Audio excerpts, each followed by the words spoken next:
What's up, Steelers Nation? Buckle up because today's show is packed with fire. From the quarterback carousel to some huge rumors circling around Pittsburgh, we're diving deep into the speculation heating up the Steel City. And yes, that includes the one and only Aaron Rodgers, who is still a free agent and whose name continues to echo around the Steelers facility like a persistent chant from the fans. It's been over 2 months since free agency opened, and somehow, some way, Rodgers still hasn't officially put pen to paper. But a well-connected Steelers insider believes there's a very real chance Rodgers makes it official before the mandatory minicamp kicks off. Now, for those who might not be keeping track, the Steelers report for minicamp next week, June 10th, to be exact. And according to this insider, Rodgers might actually sign on the dotted line in the days leading up to that. We're talking about a possible announcement as early as this weekend. And here's the kicker. If Rodgers does make it official, don't expect to hear it from the typical NFL newsbreakers. He's likely to break the news himself, live on the Pat McAfee show, just like he did when he declared his intentions to join the Jets last offseason. Now, why McAfee again? Simple. Rodgers doesn't trust most of the so-called insiders. He's been vocal about that. He prefers giving his big scoops to McAfee, who he considers a friend and someone who won't twist his words. So if you're a Steelers fan glued to your screen waiting for a tweet from the usual suspects like Schefter or Rappaport, you might want to switch tabs and keep an eye on McAfee's schedule this week. If this thing goes down the way people are predicting, it's going to be a media circus. But here's the thing. The Steelers might actually prefer that the buzz comes during minicamp rather than when the team heads to training camp in Latrobe. Think about it. Get the noise, the headlines, and the national media frenzy out of the way early so that when the real grind starts in July, they can focus purely on football. It's a strategic move. Let Rodgers throw some passes in Steelers gear, give the press what they want, and then settle into football mode by the time the pads come on later in the summer. And then there's the locker room angle. Every other veteran is expected to show up for minicamp. If Rodgers signs but skips it, that could rub some players the wrong way. You don't want your team's new leader looking like he's above the process. Veterans might start side-eyeing the situation, wondering why one guy gets a pass while everyone else has to grind. Now let's say he doesn't sign before minicamp. It's entirely possible and maybe even probable that Rodgers waits it out. This guy has always had his own perspective on off-season programs. He doesn't see them as essential. He skipped OTAs often in Green Bay. And let's be real, at 41 years old, with a resume like his, Rodgers probably sees these voluntary and even some mandatory off-season workouts as unnecessary. He knows the offense will get installed again during training camp. That's when the real preparation begins. So why rush? He might be thinking, I'll enjoy my offseason, keep my body fresh, maybe throw around a bit at UCLA with some guys I trust, and then show up when it matters. And honestly, there's logic in that. The OTA and minicamp play installs, they're the same ones they repeat in July when the team gets to Latrobe. So for Rodgers, it's a case of, why do the same install twice if I can do it once and be fresher? And look, he's not completely wrong. These workouts aren't the be-all, end-all. They're valuable, sure, especially for building chemistry. But they're not mandatory for someone like Rodgers to understand the playbook. Would it be great if he signed before minicamp? Absolutely. It would help start the process of building a rapport with guys like his new center, Zach Frazier, a new play caller, Arthur Smith. But if it doesn't happen now, it's not a death sentence for the Steelers season, especially considering that many quarterbacks host their own throwing sessions between minicamp and training camp. That's a thing. They'll fly out their top wide receivers and tight ends, rent out a spot somewhere nice, and just get to work. Rodgers has already been seen throwing to DK Metcalf earlier this offseason at UCLA.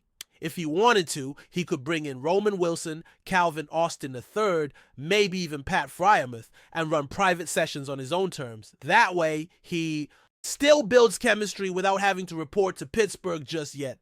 And let's not forget, from a financial standpoint, waiting to sign until after minicamp could save him some cash. If he's technically on the roster during mandatory activities and skips them, he's subject to fines. But if he signs after, no penalties. Clean slate, and that might be part of his thinking as well. Why show up, risk fines, or show up just to go through the motions when he can wait, still get working privately, and roll into camp at full throttle? In my eyes, it's not about whether he shows up for minicamp, it's about whether he's on the field when the real work begins. The Steelers want to win in 2025. And if that's the goal, there's no doubt that Rodgers gives this team their best chance. No offense to Mason Rudolph or Will Howard, but they aren't bringing the same pedigree, experience, or command of an offense that Rodgers brings to the table. Even Kirk Cousins, as consistent as he is, doesn't have the ceiling that Rodgers has. Speaking of Cousins, let's pivot for a second, because the Steelers' backup plan, or maybe their plan B if Rodgers pulls the plug, might very well involve making a move for the Falcons quarterback. The post-June 1st window opened the door a little wider for that possibility. Before June 1st, the dead cap hit Atlanta would have taken to trade Cousins was astronomical, over $37 million. But now, that number dropped significantly down to around $12.5 million for 2025, with the rest of the hit sliding over to 2026. That's a massive shift, and it could push the Falcons toward the negotiation. Odd table, but here's the problem. Cousins won't come cheap. His contract still has plenty of guaranteed money, and Atlanta's already shelled out a good chunk. So for Pittsburgh to make it happen, they'd either need to give up a meaningful draft pick or absorb a big piece of that guaranteed money. It's not an easy deal to pull off, and it's one of the reasons Rodgers still makes more sense. Not only is he the better player, but he's also said he's willing to play for less, reportedly around $10 million. That's a bargain compared to what Cousins would cost both financially and in assets. So while the door's cracked for a Cousins trade, it's far from ideal. That's why the Rodgers watch continues and why fans are going to be hitting refresh on their phones every hour leading up to minicamp. Now, if Rodgers decides to retire or if the deal falls apart entirely, there are still some options out there. Veteran backups like Ryan Tannehill and Carson Wentz could enter the mix. Tannehill knows Arthur Smith's offense well from their days in Tennessee, and Wentz, while inconsistent, still has a big arm and starting experience. Either one could come in and provide a safety net if Mason Rudolph is thrust into the starting role. Not ideal, but not catastrophic either. And speaking of the offense, it's looking like the Steelers are fully committed to playing a physical, tight end heavy brand of football under Arthur Smith. But with the unfortunate injury to Donald Parham Jr., who tore his Achilles and is out for the year, that tight end room just took a big hit. The Steelers now have to make a move. Whether that's signing a free agent or pulling the trigger on a trade, something's coming. Names like Gerald Everett, Jordan Akins, and even familiar faces like Michael Pruitt and Mercedes Lewis are floating around. But the biggest name linked to Pittsburgh right now is Jonnu Smith.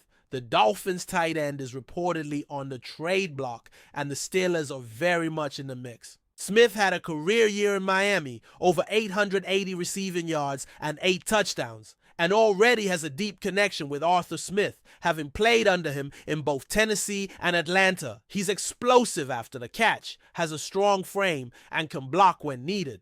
But there's a wrinkle here. Smith wants a new contract. He's in the final year of his deal and knows this could be his last big payday. If the Steelers trade for him, they'll not only have to give up a draft pick, likely a 5th or 6th rounder, but also commit long-term money to another tight end when they're already paying Pat Freiermuth like a top 10 player at the position. And that's only feasible if the team plans to live in 12 or even 13 personnel consistently. That means 2 or 3 tight ends on the field, fewer wideouts, and a run-heavy approach. Which, by the way, is exactly what Arthur Smith wants. The Steelers are going back to smash-mouth football, baby. Big bodies, multiple tight ends pounding. The Rock with Najee Harris and Jaylen Warren, and making defenses regret going light in the box. That kind of offense is rare in today's NFL. But it might be exactly what the Steelers need to find their identity again. And that's what makes the Jonnu Smith room is so interesting. It's not just about adding another body. It's about doubling down on a philosophy, an identity, a vision for what Steelers football is supposed to look like in this new era. But before we dive in, don't forget to subscribe to Steelers Nation Central and hit the like button on this video. Your support helps us keep bringing you the latest updates on the Pittsburgh Steelers. And don't forget to share your thoughts on the news in the comments below. The wait might finally be over. Or at least that's what the latest buzz around the NFL is suggesting. Rumors swirling through the league are pointing to a stunning development. Aaron Rodgers has reportedly been spotted in Pittsburgh, fueling speculation that he is on the verge of signing a contract with the Steelers. While no official confirmation has been made by either Rodgers or the franchise, sources close to the situation claim that negotiations are at an advanced stage and that an announcement could be imminent. The sighting of Rodgers in Pittsburgh set social media on fire, with fans and insiders alike debating the possible implications. Could this mean that the four-time MVP is finally ready to don the black and gold, leading a franchise renowned for its storied history and passionate fan base? If the rumors prove true, it would mark one of the most sensational moves of this offseason and potentially shift the balance of power in the AFC. For weeks, whispers about Rodgers' potential departure from New York have grown louder. Although he recently expressed commitment to the Jets, insiders have hinted at growing tensions behind the scenes and a mutual interest in parting ways.